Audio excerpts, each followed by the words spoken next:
Hola, soy el profe Leandro de biología. Algunos me conocen, otros no tuvimos la oportunidad todavía de estar juntos, pero bueno, a través de este videíto y supongo que iremos poniendo algunos más. La idea es que podamos ir teniendo, entre comillas, algunas explicaciones y alguna ida y vuelta con ustedes. Eh, Siempre quise dar clase con la camiseta de Boca, así que aprovecho esta oportunidad que puedo. Se reciben comentarios, se reciben cargadas, por supuesto, no nos vamos a ofender unos a otros. Eh, Vamos a intentar, o mejor dicho, voy a intentar contarles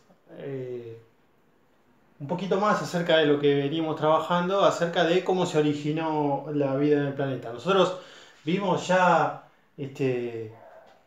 con este pequeño video de diapositivas que les mandé, más el texto que fuimos leyendo, que hay varias teorías sobre el inicio de la vida en el planeta. La teoría que nosotros vamos a sostener y la que vamos a utilizar para pensar en esto es la de la evolución química y celular. ¿Sí? Entonces, evolución, ¿sí?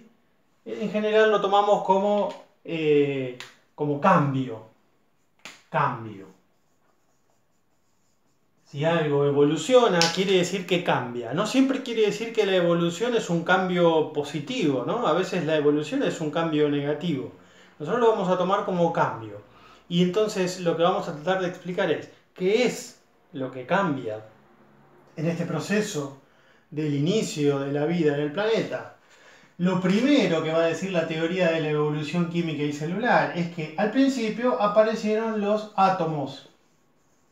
¿Sí? Por eso era importante que ustedes recordaran lo que vieron el año pasado con la profesora Luz acerca de los niveles de organización de la materia. La forma más pequeña de la materia, la partícula más pequeña de la materia es el átomo.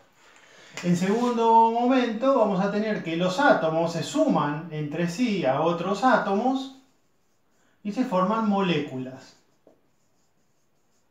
¿Sí? Y entonces, una vez que tenemos moléculas, las moléculas se pueden sumar entre sí. Y cuando las moléculas se suman entre sí, entonces tenemos macromoléculas. Y estas macromoléculas pueden ser muy variadas. Por ejemplo, esto que nosotros estamos viviendo ahora con el coronavirus, justamente un virus no es un organismo vivo. Hay una discusión ahí entre si un virus es o no es un organismo vivo, pero en general se toma como que los virus no son organismos vivos, sino que son complejos macromoleculares. ¿Por qué no son organismos vivos? Porque no cumplen las funciones de un organismo vivo. Si no infectan a una célula, los virus no pueden reproducirse, que es una de las condiciones que tienen que tener los organismos vivos para poder ser considerados vivos, ¿sí? La reproducción. Y eso no funciona con los virus. Entonces, las macromoléculas, que son moléculas muy grandes, cuando se juntan entre sí, entonces sí puede aparecer acá, como hace 3.500 millones de años, una célula. Este es el inicio de la vida. Lo primero que apareció en el planeta hace 3.500 millones de años fueron organismos unicelulares. ¿Sí? Este número, 3.500 millones de años, puede ser que en algunos lugares encuentren 4.000 millones de años, 3.800 millones de años. No hay gran diferencia entre un número y otro porque el número es muy grande. Pero lo que ustedes tienen que saber, o tienen que recordar, o tienen que por lo menos conocer, es que la evolución química y celular lo que explica es cómo de los átomos, o sea, la porción mínima de la materia, se fueron combinando entre sí hasta llegar hace unos 3.500 millones de años a formarse las primeras células en el planeta. ¿Sí? Y eso entonces fue el origen de la vida en el planeta. La aparición de los organismos unicelulares. Los organismos unicelulares que aparecieron hace 3.500 millones de años en el planeta son bastante parecidos, no iguales, pero bastante parecidos a lo que hoy nosotros conocemos como una bacteria, que es un organismo unicelular. ¿Sí? De hecho, nosotros tenemos bacterias en nuestro organismo que colaboran con nosotros y tenemos otras bacterias en nuestro organismo que a medida que van creciendo y proliferando pueden llegar a causarnos algunas enfermedades, como por ejemplo la angina. ¿Sí? El estreptococo es una bacteria que vive con nosotros. Los primeros organismos que aparecieron sobre la Tierra fueron organismos unicelulares. Y estos organismos unicelulares, estas bacterias, dominaron el planeta, vivieron solas en el planeta, fueron proliferando y creciendo por alrededor de 3.000 millones de años. Quiere decir que durante 3.000 millones de años la vida sobre el planeta fue solo organismos unicelulares. ¿Sí? Es un montón de tiempo. Los últimos 500 millones de años, recién en los últimos 500 millones de años, entonces aparecieron los organismos pluricelulares. Pero eso lo vamos a ver un poquito más adelante. Yo lo que quisiera que ustedes traten de comprender es esta cuestión de que los primeros organismos que aparecieron sobre el planeta son los organismos unicelulares, o sea, algo parecido a las bacterias, que al principio tomaban la luz del sol, o sea que eran bacterias u organismos unicelulares fotosintéticos, y después pudieron empezar a sintetizar otras formas de energía. Los organismos fotosintéticos, como las plantas, lo que hacen es tomar la energía del sol para transformarlo en su propio alimento. ¿Sí? Entonces, durante 3.000 millones de años, la única forma de vida que hubo en el planeta Tierra fueron organismos unicelulares. Y entonces, un señor que se llamó, un científico muy importante, que todo el mundo seguramente conoció, que se llamó Charles Darwin,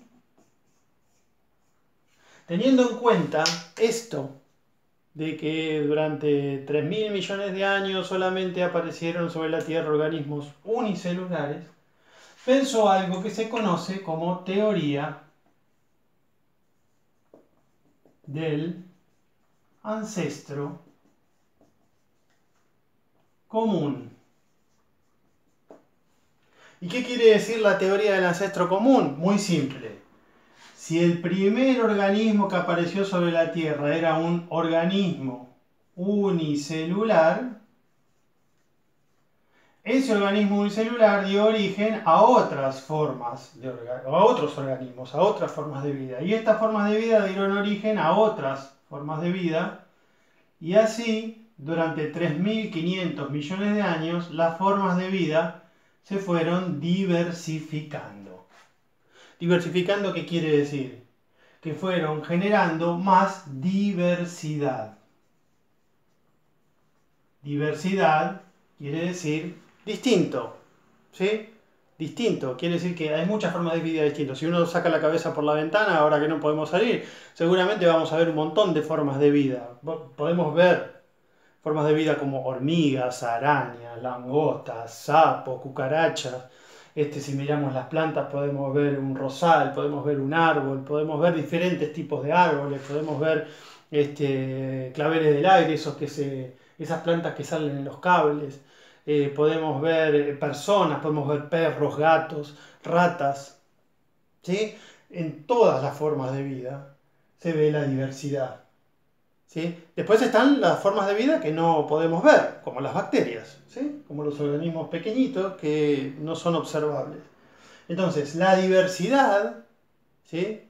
Las variantes de vida tienen que ver con este organismo inicial, el organismo unicelular primitivo. Para que esto pueda haber sucedido, por supuesto, estos organismos unicelulares y generar mucha diversidad, deben haber en algún momento comenzado a multiplicarse, o sea, a reproducirse. Y en la medida que se fueron reproduciendo, fueron generando variantes, o sea, fueron generando diversidad. Por último, para no aburrirlos mucho hoy, lo que vamos a tratar de ver es cómo hace un organismo unicelular para reproducirse. Muy bien. Y esta es la base de la teoría de Darwin. Un organismo unicelular es una célula. Dentro, una célula, para poder dividirse y generar otras células, tiene que tener una macromolécula muy compleja que se llama ADN. Todas las células tienen ADN en su interior. Un organismo unicelular, para poder reproducirse, lo que hace es dividirse al medio separando su ADN. O sea que una parte del ADN va a ir para un lado y la otra parte del ADN va a ir para el otro. Y cuando termina el proceso de división, se generan dos nuevas células con exactamente el mismo ADN, porque son la copia de este. Quiere decir que la célula que se formó acá, esta es la célula A, la célula B y la célula C son idénticas a la célula inicial A. Eso es la reproducción en organismos unicelulares. Ahora, estas nuevas células son iguales, pero si son iguales, ¿dónde está la diversidad? Muy simple.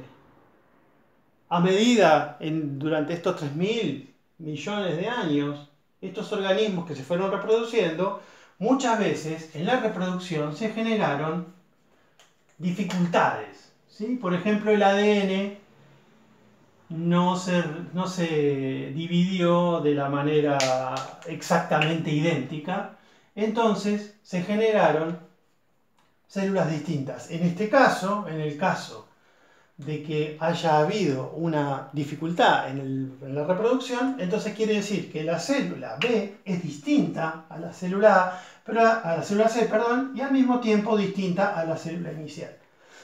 Quiere decir que en este caso, que hubo un problema en la reproducción, se generaron tres células distintas. La A y la C pueden llegar a ser iguales, pero la B va a ser distinta. Y ahí tenemos un organismo nuevo. Y esto durante 3.000 millones de años se reprodujo muchas veces.